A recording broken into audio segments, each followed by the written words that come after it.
what we got going on here today, we're actually more so kind of restoring and staining this home behind me. So we brought it back to life. It wasn't touched for 20 or 30 years. So we did a lot of prep work, and now we're actually starting to stain it and make it look like what it was when it was first built. On this project, we cleaned the house thoroughly. We got it all prepped and ready to go. And then we stained the siding and the eaves, and then now we're on the fascia and the trim. So now everything will have a fresh new coat. This project was so unique just because of the architecture on the house. It's just so unique on like the coatings and the aging on it. It hadn't been touched for so many years that we kind of had to go through and make sure everything was sound and stable.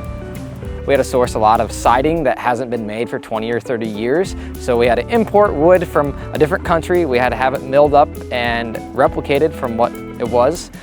We think the work they've done is excellent. Top notch all the way. We would totally recommend the house doctors to anyone that was considering housework. Can't go wrong on having people come do your house. Give House Doctors a call today for any of your interior or exterior painting or staining needs.